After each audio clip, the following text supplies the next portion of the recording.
Mini Switzerland বলে এই জায়গাকে আসলে এই যে এই দৃশ্যগুলোর জন্য কোনোভাবে খুঁজে পাই কিনা, তো এই জন্য মনটা খুব খারাপ। এটা এখন একদম ভ্যালুলেস। কিন্তু দেখেন এগুলোর মধ্যে কেমন পানি। 22-23 বছর ধরে বাইক চালায়, কিন্তু বিচে তো চালাই নাই, তো আমি একটু ভয় ভয় আছি কি করে বেচারা। এরকম একটা রাস্তায় কিন্তু বাইক চালিয়ে যাওয়াটা স্বপ্নের মতন। হ্যালো এভরিওয়ান, কি অবস্থা সবার? সেই দিন কুয়াকাটা কাওয়ার চর থেকে আমরা গিয়েছিলাম মিনি সুইজারল্যান্ড। কুয়াকাটায় যে মিনি সুইজারল্যান্ড নামে একটা জায়গা আছে, এটা আমি আসলে জানতাম না। কাওয়ার চর আসার পরে জানলাম লোকাল গাইডদের মুখে। তাদের ভাষ্যমতে মিনি সুইজারল্যান্ডে অনেক কিছু আছে, তারা অনেক বড় একটা লিস্ট বললো, যেটা আমি গত ভিডিওতে আপনাদের সঙ্গে শেয়ার করেছিলাম। তো আজকে সেটাই আপনাদেরকে দেখাবো যে মিনি সুইজারল্যান্ডে আসলে কি কি আছে। তো চলুন যাওয়া যাক। রাসেল মিয়া ফালাই দিও না আবার আমাকে। তোমার তো বিচের মধ্যে তো আর বাইক চালানোর এক্সপিরিয়েন্স নাই। কয় বছর ধরে বাইক চালাও তুমি বলো? 22-23 বছর। 22-23 বছর ধরে বাইক চালায়, কিন্তু বিচে তো চালাই নাই, তো আমি একটু ভয় ভয় আছি কি করে বেচারা। তো ব্যাপার যেটা হয়েছে, কাওয়ার চর থেকে মিনি সুইজারল্যান্ড যেতে হলে বাইকে করে যেতে হয়, অন্য কোনো যানবাহন ব্যবস্থা নেই। আর বাইকে করে যেতে হলে লোকাল গাইডরাই আসলে বাইকে করে নিয়ে যায়। তবে যারা নিজেরা বাইক চালাতে পারে তারা চাইলে গোটা একটা বাইক ভাড়া নিতে পারে। যেমন আমার হাজবেন্ড বাইক চালাতে পারে বলে ও কোনো গাইডের সঙ্গে না গিয়ে বাইকটাই ভাড়া নিয়ে নিল। কিন্তু সেই ক্ষেত্রে বাইক চালানোটা একটু প্রবলেম হয়ে যায় বটে, কারণ এই বালুর নরম বালুর উপর দিয়ে বাইক চালানো কিন্তু খুব একটা সহজ নয়। তাছাড়া ঝাউবনের মাঝখান দিয়ে ভেতর দিয়ে যাওয়াটাও খুব একটা ইজি ছিল না। যাই হোক, তো যারা লোকাল গাইডদের সঙ্গে আসতে চান আসতে পারেন, যারা আলাদা করে বাইক ভাড়া নিতে চান সেটাও কিন্তু খুব এনজয়েবল আমার মনে হয়, নিজেদের মতন করে ঘোরা যায়। প্রায় 10-15 মিনিট বাইক চালিয়ে আসার পর আমরা চলে আসলাম ফাইনালি মিনি সুইজারল্যান্ড নামের এই জায়গাটায়। এইটাই আসলে মিনি সুইজারল্যান্ড। এখানেও বেশ অনেকগুলো ঝাউ গাছ আছে। তাছাড়া অনেকটা দূরে অনেক সারি সারি ঝাউ গাছ দেখা যাচ্ছে, যদিও ওই পর্যন্ত যাওয়া যায় না, কারণ মাঝখানে ছোট ছোট ক্যানেলের মতন আছে, যেগুলো সমুদ্রের ছোট ছোট ক্যানেল হয়ে গিয়েছে। এরকম কয়েকটা ছোট ছোট দ্বীপের মতন দেখা যায় দূরে, কিন্তু ওগুলোতে আসলে যাওয়া সম্ভব না। তাছাড়া মূলত এই জায়গাটাই, এই পয়েন্টটাই আসলে মিনি সুইজারল্যান্ড। এখানে কতগুলো হ্যামক ঝুলানো ছিল। এই তো উঠতে পারছো না, উঠতে পারছো না, ফেসে গেছে নোহাই বেবি।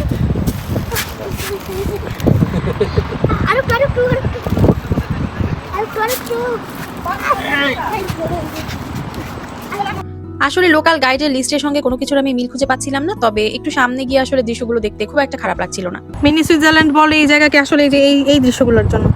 ওই দিক দিয়ে ঝাউবন গাছ, এদিক দিয়ে ঘাসের মতন বিছানো, কিন্তু দেখেন এগুলোর মধ্যে কেমন পানি। এগুলো কিন্তু একদম পানি,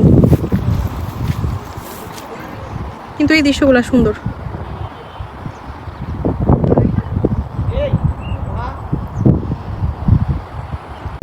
মনটা খুব খারাপ, কারণ হচ্ছে অনেক সুন্দর একটা জায়গায় আসছি, যদিও জায়গাটা খুবই সুন্দর, কিন্তু প্রবলেম হচ্ছে আমি আমার মাইক্রোফোনের ব্লুটুথটা হারাই ফেলছি আসার সময়। কারণ এই জায়গায় যেমনটা বলছিলাম যে বাইক হচ্ছে বিচের বালিতে বাইক চালানো একটু ট্রিকি। তো আমার হাজব্যান্ডের সাথে আসছিলাম, যেহেতু একটু জোরে জোরে ধাক্কা লাগছিল। আর আমার যেহেতু ক্যামেরা না ফোন, তো ফোনের মধ্যে যে মাইক্রোফোনের ব্লুটুথটা লাগানো, সেই ব্লুটুথটা আসলে ধাক্কা লেগে সামহাও পড়ে গেছে। আমি সেটাকে আর খুঁজে পেলাম না। এবার যাওয়ার সময় আবার দেখতে হবে যে কোনোভাবে খুঁজে পাই কিনা, তো এই জন্য মনটা খুব খারাপ। এটা এখন একদম ভ্যালুলেস, কি আর করার।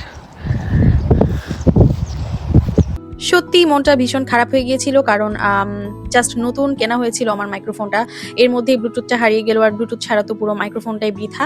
যাই হোক, আমরা এখানে বেশ অনেকটা সময় কাটিয়ে বেশিক্ষণ এখানে দেরি না করে রওনা দিয়ে দিলাম, কারণ এখানে আসলে বেশিক্ষণ দেরি করে দেখার মতন আলাদা করে কিছু নেই। তবে হ্যাঁ, কিছুটা সময় চাইলে কাটানোই যায়, তবে সেটা আমরা চাইলে কাওয়ার চরেও কাটাতে পারি, ব্যাপারটা এমন। তাছাড়া জায়গাটা খুব নিরিবিলি ছিল, অন্য কোনো পর্যটকও ছিল না। সো আমরা খুব একটা সেফ মনে না করে আসলে আবার রওনা দিয়ে দিলাম।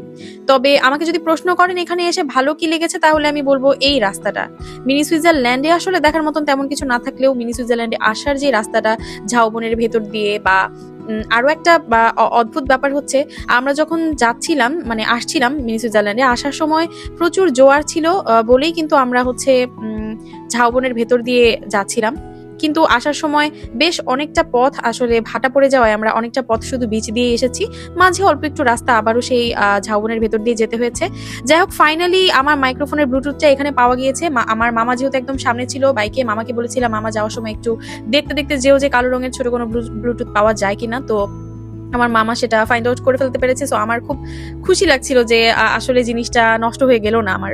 তো ভাল লাগছিল এটা ভেবে, খুশি মনে আবারও রওনা দিয়ে দিলাম সেই ঝাঁকি খেতে খেতে। কিন্তু জায়গাটা সত্যি খুব ভালো লাগছিল, রাস্তাটা স্পেশালি একদম শুনশান নিশ্চুপ, কেউ নেই। ঝাউবনের ভেতর দিয়ে আমরা বাইক চালিয়ে যাচ্ছি, তাও আবার আমার হাজবেন্ড আর আমি। সো আমরা আসলে দারুণ উপভোগ করছিলাম রাস্তাটা। সমুদ্রের তীর ঘেঁষে ঝাউবনের ভেতর দিয়ে একটা রাস্তা, একদম স্বপ্নের মতন। এরকম একটা রাস্তায় কিন্তু বাইক চালিয়ে যাওয়াটা স্বপ্নের মতন, যদি অনেক কষ্ট হচ্ছে আমার জামাইটার, অনেক রিস্কিও। সমুদ্রের জোয়ার ভাটার আসলে কোনোই ঠিক নেই। একটু আগেই দেখলাম সমুদ্রে ভীষণ জোয়ার, তাই আমরা ঝাউবনের ভেতর দিয়ে রাস্তা দিয়ে আসছিলাম। এখন দেখি আবার হুট করে ভাটা পড়ে গেছে, তো আমরা এই রাস্তাটা দিয়েই আবার যাওয়া শুরু করলাম। যদিও বালুটা খুবই নরম ছিল। এইসব রাস্তায় কিন্তু বা এইসব নরম বালুর উপরে বাইক চালানো কিন্তু খুব রিস্কি, এটা যে চালায় আসলে সেই বুঝে। যাই হোক, আমরা খুব সেফলি আসছিলাম। সব মিলে আসলে পরিবেশটা এত দুর্দান্ত ছিল, আমি তো চিৎকার করে করে গান গাইতে গাইতে আসছিলাম রাস্তা দিয়ে। দারুণ এক পরিবেশ। আমার কথাটা শুনতে একটু হাস্যকর মনে হলেও এটাই সত্যি। সুইজারল্যান্ডে দেখার মতন কিছুই নেই, তবে সুইজারল্যান্ডে আসার এই রাস্তাটায় দেখার মতন অনেক কিছু আছে।